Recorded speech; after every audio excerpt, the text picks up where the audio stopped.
Around Thanksgiving. Written and illustrated by Charles M. Schulz.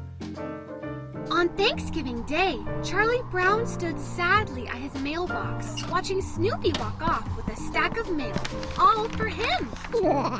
Sally came up and asked, "What's the matter, big brother?" "Nothing," Charlie Brown replied. "I was just checking the mailbox." "What did you expect?" Sally asked.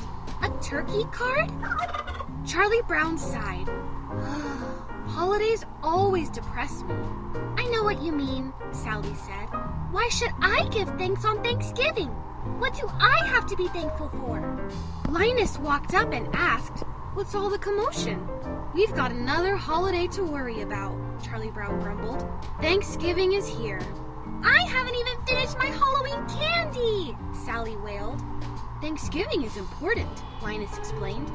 "Our country was the first to make a national holiday to give thanks." Sally looked at Linus and sighed and said, "Isn't he the cutest thing?" When Charlie Brown and Sally went inside, the phone rang. It was Peppermint Patty. "Listen, Chuck, I have a treat for you," she said. "My dad's been called out of town. He said I can join you for Thanksgiving." Charlie Brown didn't know what to say. "Well, I don't mind inviting myself because I know you kind of like me, Chuck," Peppermint Patty continued. "Well, Okay, it's a date," Peppermint Patty said. "See you soon, you sly devil." "Oh, brother," Charlie Brown said. "Peppermint Patty's coming to Thanksgiving dinner." "We won't even be home," Sally pointed out. "We'll be at Grandma's." The phone rang. It was Peppermint Patty again. "Hi, Chuck," she said.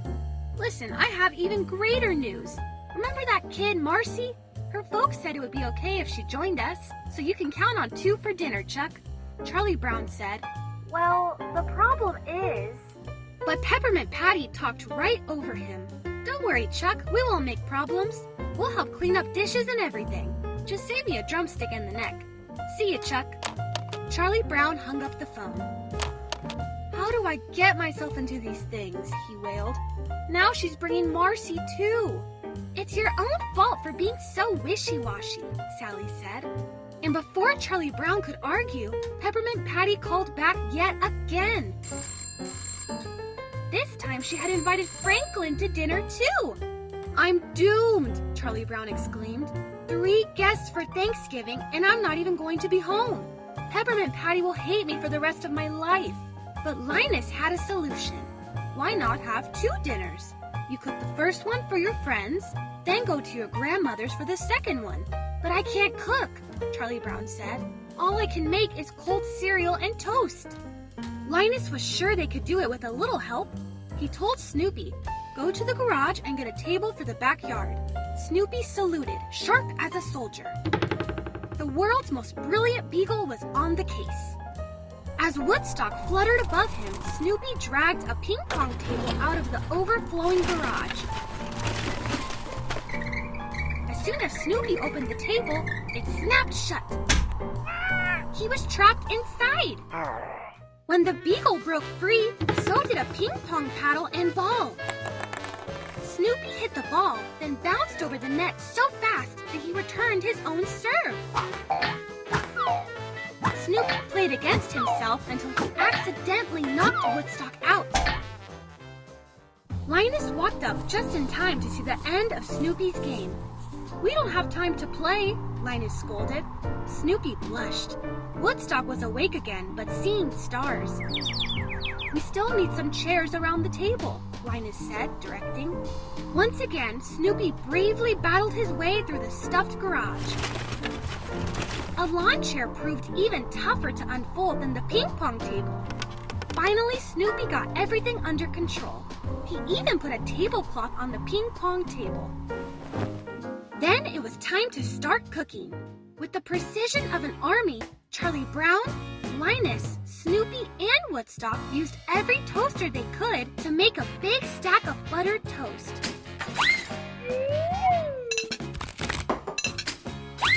The friends popped corn and opened bags of chips, pretzels, and jelly beans.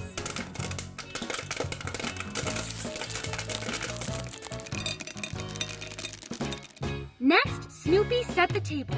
He dealt the plates like a deck of cards and expertly folded the napkins into cute little teepees. Yikes! One of the teepees moved. Snoopy carefully lifted the napkin and found Woodstock. The doorbell rang. Peppermint Patty, Marcy, and Franklin arrived. They followed Charlie Brown to the table in the backyard. Say, Chuck, this looks like quite a spread, said Peppermint Patty. I bet this is one Thanksgiving dinner we'll never forget. Snoopy carried out a big domed platter. Aren't we going to say grace before we're served, Chuck? Peppermint Patty asked. It's Thanksgiving, she pointed out. Charlie Brown wasn't sure what to do. Linus came to the rescue. He stood up and gave a speech. In the year 1621, the Pilgrims had their first Thanksgiving feast. They invited the great Indian chief Massasoit, who brought 90 of his brave Indians and a great abundance of food. Governor William Bradford and Captain Miles Standish were honored guests. Elder William Brewster, who was a minister, said a prayer that went something like this. We thank God for our homes and our food and our safety in a new land. We thank God for the opportunity to create a new world for freedom and justice. Peppermint Patty added, Amen. And with that, Snoopy lifted the lid to reveal their feast. He shuffled the toast like cards, then plunked a piece onto a paper plate. He added a pawful of popcorn, pretzel sticks, and jelly beans. Then he threw the plate like a frisbee across the table. Plates flew to each guest. Peppermint Patty stared in amazed disappointment. What kind of Thanksgiving is this? She asked. Don't you know anything about cooking a real Thanksgiving dinner, Chuck? Where's the turkey? Where are the mashed potatoes, cranberry sauce, and pumpkin pie? What blockhead made all this? Charlie Brown slunk away from the table, feeling even lower than he did after losing a baseball game. Marcy turned to Peppermint Patty. You were kind of rough on Charles, weren't you, sir? Did he invite you to dinner, or did you invite yourself? I never thought of it like that, Peppermint Patty admitted. Do you think I hurt old Chuck's feelings? Golly, why can't I act right outside of a baseball game? Peppermint Patty convinced Marcy to apologize for her.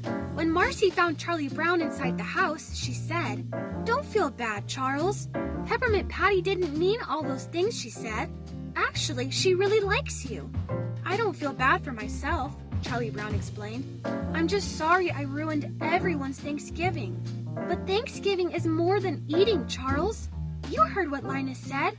The Pilgrims were thankful, and we should be thankful for just being together, Marcy said. Peppermint Patty had been listening from the doorway. She came in and offered Charlie Brown her hand. Apologies accepted, Chuck? They shook hands.